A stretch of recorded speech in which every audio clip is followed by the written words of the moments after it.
Assalamualaikum warahmatullahi wabarakatuh.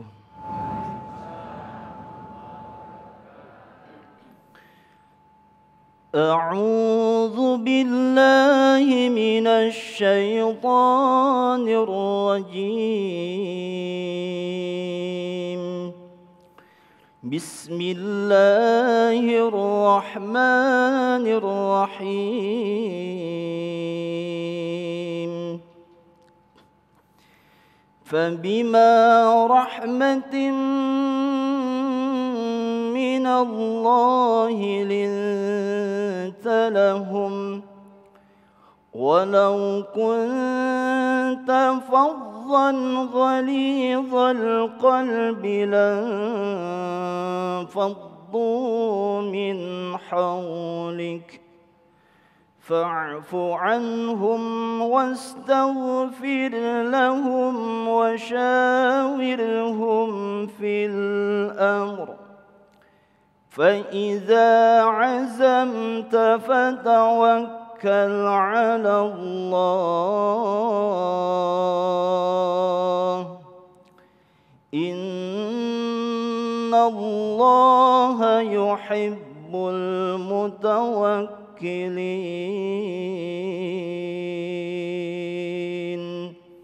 صدق الله العظيم. Assalamualaikum warahmatullahi wabarakatuh.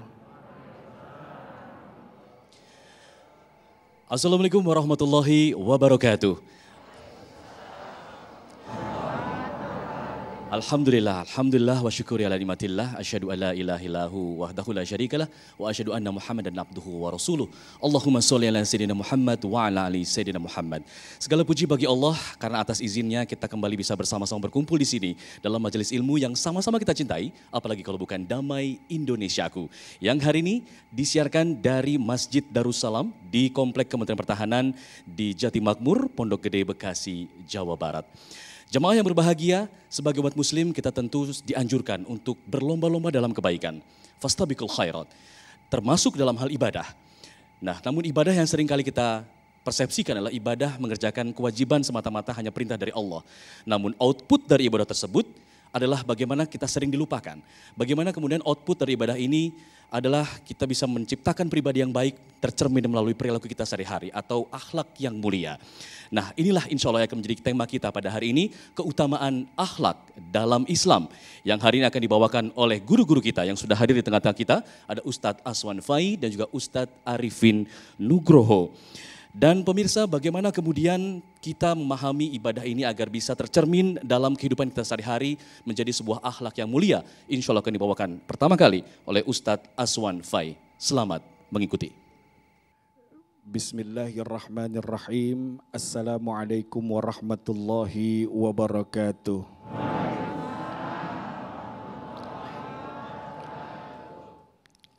Alhamdulillah. Alhamdulillahilladzi ja'ala taqwa libasas salihin wa ja'ala taubata zinatal muttaqin. Ashhadu an la ilaha illallah wahdahu la syarika lah, iyyahu na'budu wa iyyahu nasta'in. Wa ashhadu anna sayyidana wa nabiyyana Muhammadan abduhu wa rasuluh al-mab'uts rahmatan lil alamin. Allahumma salli wa sallim wa barik ala sayyidina Muhammadin wa ala alihi wa sahbihi ajma'in, amma ba'du.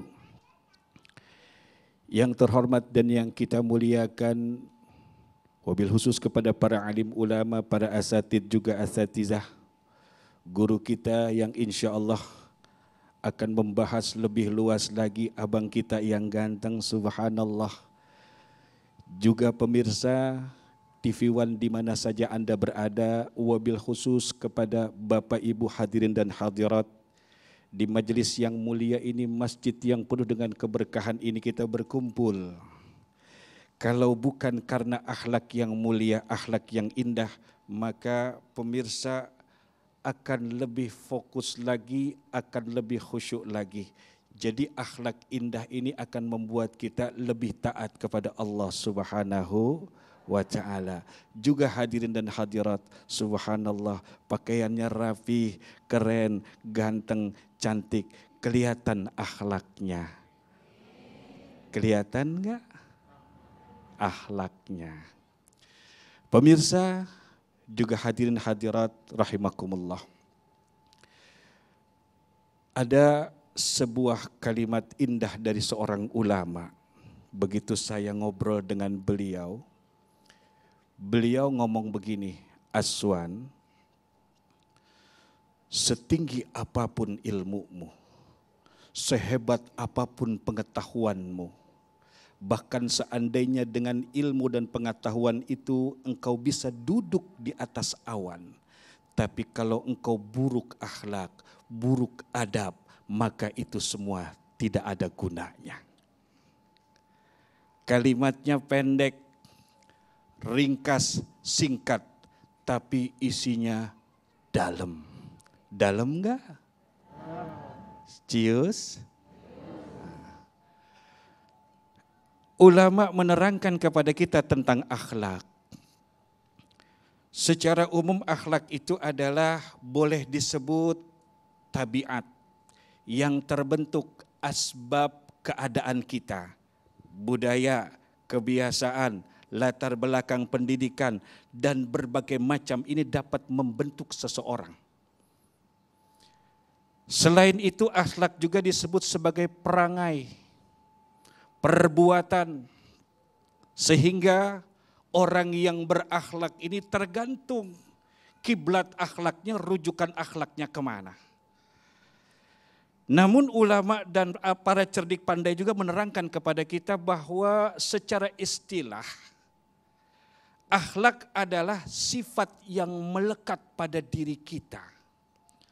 Sifat yang ada di dalam diri kita, terbentuk di dalam jiwa kita dan tercermin dalam perbuatan. Itu namanya akhlak. Ada pertanyaan yang indah. Terus kita merujuk akhlak kemana? Maaf. Kita adalah negeri yang penuh dengan ribuan kepulauan.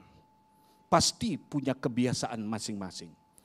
Ada daerah yang kalau ngobrol suaranya kenceng. Ada lagi suaranya kumaha damang gitu. Atau wong Jawa ya, lembut-lembut. Tapi seandainya mereka ditemukan pada satu tempat yang suara tinggi dengan suara rendah, mungkin suara rendah yang kaget. Ini kan terbentuk oleh keadaan. Karena itu Allah Subhanahu wa taala menerangkan dalam Quran, Bismillahirrahmanirrahim, laqad kana lakum fi rasulillahi uswatun hasanah liman kana yarjullaha wal yawmal akhir wa dzakarallaha katsira. Kalau kita mencari panutan, mencari rujukan perilaku dan perbuatan, ya udah nggak ada lagi kecuali kepada baginda Nabi besar Muhammad. Beliau disebut oleh Allah dengan sebutan uswatun hasanah, suri tauladan, contoh yang terbaik, nggak ada lagi. Ada orang-orang yang mencari suri tauladan selain Rasulullah, terbukti ujungnya kecewa. Mencari solusi bagaimana menghilangkan galau di dalam diri ketika hati teriris duri sembilu. Dicari tuh di internet, ujung-ujungnya bukan berkurang tapi makin galau. Dari sini kita bisa mengambil kesimpulan tidak ada pilihan buat kita orang beriman kecuali apa yang Allah turunkan lewat Rasulullah, yaitu Al-Quran. Rasul sampai disebut oleh Allah sebagai kana khuluquhul Quran, akhlaknya Rasul itu Quran. Jadi amalkan seperti yang diamalkan oleh baginda Nabi besar Muhammad. Islam membagi akhlak itu pada dua, akhlak mahmudah, akhlak madmumah. Mahmudah terpuji, madmumah tercela. Mahmudah jujur, suka membantu, enggak suka ngomongin orang, suka memberikan kebaikan-kebaikan buat orang lain. Kalau yang mazmumah tercela, lagi ngaji ngomongin teman ngajinya, lagi kumpul arisan ngomongin tas temennya. Tuh salah satu akhlak yang buruk. Karena itu ulama menerangkan kepada kita, kalau pengen mengambil akhlak, ingin belajar akhlak, ingin menekankan akhlak yang islami, akhlak Qur'ani pada diri dan keturunan dan keluarga kita, yang pertama apa kata ulama? Sering datang ke majelis ilmu. Yang kedua, dengarkan kisah-kisah orang saleh. Yang ketiga, baca Quran dan beribadah yang ujungnya untuk melembutkan hati manusia. Insya Allah, itulah pesan dari Ustadz Aswan Fai. Setinggi apapun ilmu yang kita miliki, kalau tidak memiliki akhlak maka tidak ada gunanya. Lalu merujuk ke siapa? Akhlak yang harus kita contoh adalah tentunya merujuk kepada baginda Rasulullah Sallallahu Alaihi Wasallam. Lalu bagaimana dengan orang-orang yang ingin fokus dalam beribadah namun melupakan hubungan antar manusia? Nah, inilah yang akan dibahas oleh Ustadz Arifin Nugroho. Selepas jeda, tetaplah bersama kami dalam Damai Indonesiaku.